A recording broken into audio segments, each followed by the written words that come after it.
महाराष्ट्र में विधानसभा चुनावों की तारीखें और उनके परिणाम घोषित हो गए हैं कि कब आएंगे। सभी पार्टियां सक्रिय हो गई हैं।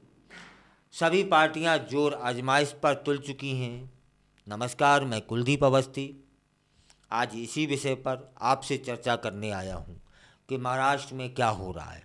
आप भी समझ रहे होंगे, मैं भी समझ रहा हूं। जो मैं समझ रहा हूं वह आपसे शेयर करना चाहता हूं कि वहाँ क्या हो रहा है, क्या चल रहा है। फिलहाल जो चुनावों की तैयारियां हैं वहाँ जोर शोर से चालू हो चुकी हैं और भारतीय जनता पार्टी ने अपने पहले उम्मीदवारों की जो सूची है वह जारी कर दी है। इस सूची में 99 नाम शामिल किए गए हैं, जिनमें से 71 मौजूदा विधायक हैं जिन्हें पार्टी ने फिर से मैदान में उतारा है, फिर से उन पर भरोसा जताया है। यह कदम भाजपा के लिए महत्वपूर्ण रणनीति है, ऐसा भाजपा मानती है, जो न केवल स्थिरता को बनाए रखने का प्रयास कर रही है बल्कि नए चेहरों को भी शामिल करने की कोशिश कर रही है। इनमें से एक प्रमुख नाम है उप मुख्यमंत्री देवेंद्र फडणवीस का, जो अपनी पारंपरिक नागपुर दक्षिण पश्चिम सीट से चुनाव लड़ेंगे। उनका यह निर्णय भाजपा की उस प्रतिबद्धता को दर्शा रहा है जो अनुभवी नेताओं को बनाए रखते हुए नए मतदाताओं को आकर्षित करने का प्रयास करेगी। इस बार की सूची में कुछ क्षेत्रीय राजनीतिक परिवारों के सदस्यों को भी शामिल किया है भाजपा ने, जैसे कांग्रेस से भाजपा में आई नेता अशोक चौहान की बेटी। वह नांदेड़ जिले के भोकर निर्वाचन क्षेत्र से चुनावी मैदान में उतरेंगी। यह कदम न केवल युवा और गतिशील उम्मीदवारों को आकर्षित करने का संकेत देता है बल्कि यह भी दर्शा रहा है कि भाजपा राजनीतिक परिवारों के वोट बैंक को मजबूत करने के लिए सक्रिय रूप से काम कर रही है। ऐसे में उम्मीदवारों की जो उपस्थिति है वह मतदाताओं के बीच विश्वास और पहचान बनाने में मदद कर सकती है। फडणवीस के अलावा इस सूची में कई अन्य प्रमुख चेहरे भी शामिल हैं, जैसे राज्य भाजपा अध्यक्ष चंद्रशेखर बावनकुले, विधानसभा अध्यक्ष राहुल नार्वेकर और मंत्री गिरीश महाजन। सुधीर और चंद्रकांत पाटिल भी इसी सूची में शामिल हैं। इन नेताओं का चयन यह दर्शा रहा है कि भाजपा अनुभवी राजनेताओं पर भरोसा कर रही है, जिन्होंने पहले महत्वपूर्ण पदों पर कार्य किया है। यह मतदाताओं को स्थिरता और अनुभव का आश्वासन देने का एक प्रयास लग रहा है, खासकर जब राजनीतिक परिदृश्य तेजी से बदल रहे हों। भाजपा ने इस बार अपनी सूची में महिलाओं को भी जगह दी है, जिसमें 13 में महिला उम्मीदवार शामिल हैं। यह पहल भारतीय राजनीति में लिंग प्रतिनिधित्व और सशक्तिकरण के व्यापक रुझानों के साथ मेल खा रहा है। महिलाओं को बढ़ावा देकर भाजपा न केवल सामाजिक समानता की दिशा में कदम बढ़ा रही है बल्कि एक ऐसे जनसांख्यिकी को भी आकर्षित कर रही है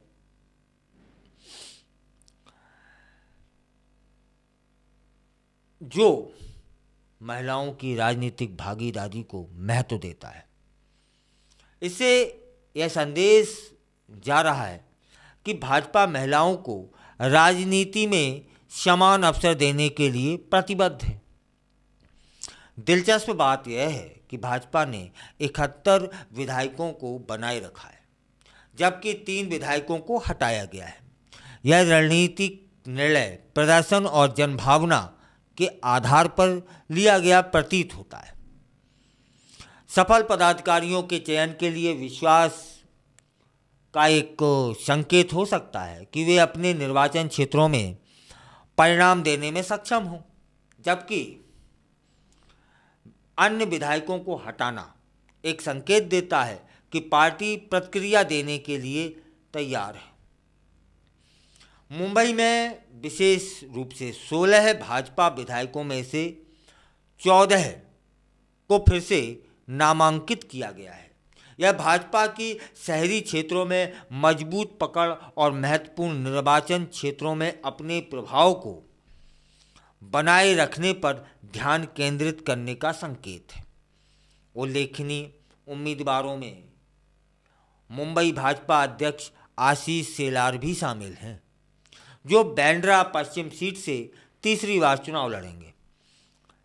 इसके अलावा नितेश राणे भी हैं, जो कंकावली निर्वाचन क्षेत्र से चुनावी मैदान में उतरेंगे। भाजपा ने कुछ मौजूदा विधायकों को बदलने का भी निर्णय लिया है, जो पार्टी के नवीनीकरण के दृष्टिकोण को दर्शाता है। उदाहरण के लिए अश्वनी जगताप को उनके पति और पूर्व विधायक लक्ष्मण जगताप की मृत्यु के बाद चिचवड़ निर्वाचन क्षेत्र से उनके भाई इन लॉ शंकर जगताप द्वारा प्रतिस्थापित किया गया है।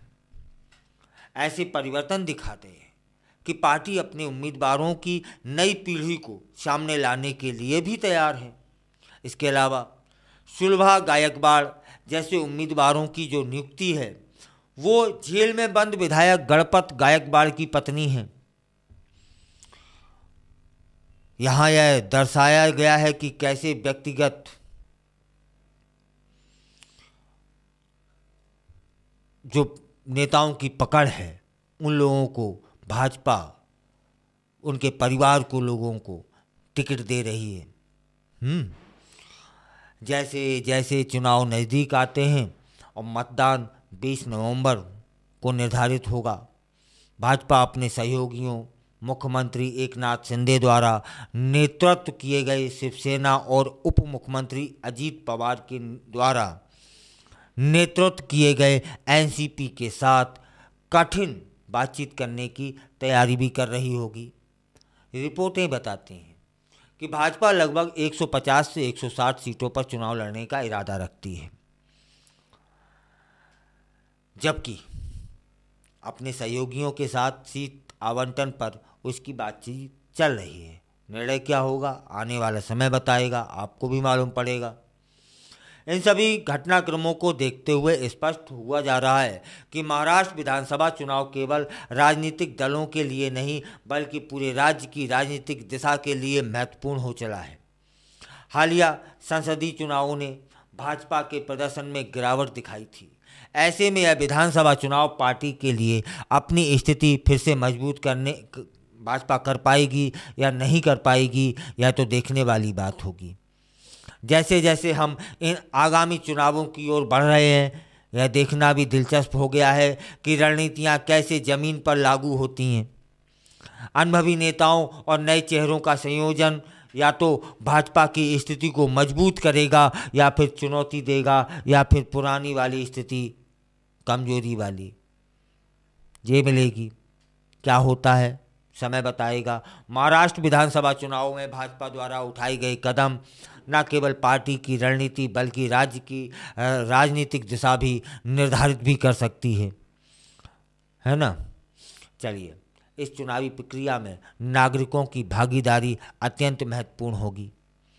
हर मतदाता का वोट उसकी आवाज़ होता है, इसलिए उन्हें चाहिए कि सोच समझकर मतदान करें और उन उम्मीदवारों का चयन करें जो उनकी आवश्यकताओं और आकांक्षाओं को सही तरीके से प्रतिबिंबित करते हों, चाहे वह किसी भी पार्टी के हों। हमें यह भी याद रखना होगा कि चुनाव केवल एक दिन का मामला नहीं होता है, यह हमारे भविष्य की दिशा तय करते हैं। इसलिए हर नागरिक को चाहिए कि वह अपने अधिकारों के प्रति जागरूक रहे और किसी भी प्रकार की अनियमितता या भ्रष्टाचार के खिलाफ खड़े न हो जाएं। यदि हम सब मिलकर प्रयास करें तो एक निश्चित रूप से एक ऐसा वातावरण बना सकते हैं जहां हर किसी को उचित निर्णय लेने का अधिकार होगा और एक अच्छा सरकार बनेगी, अच्छा प्रदेश बनेगा। फिलहाल सारी राजनीतियाँ पार्टियाँ जो हैं वो सक्रिय हो गई हैं। आज बात करी है भाजपा की, कल कांग्रेस क्या कर रही है उस पर चर्चा करेंगे। अन्य पार्टियां शिवसेना क्या कर रही हैं उस पर चर्चा करेंगे। आप भी निगाहें बनाए रखिए महाराष्ट्र की ओर कि कैसे कैसे कितनी जल्दी वहाँ घटनाक्रमों में बदलाव आ रहा है और क्या क्या राजनीतिक पार्टियां अपनी रणनीतियां कैसे कैसे बदल रही हैं। सफलता किसे मिलेगी या तो वोटर जानता है।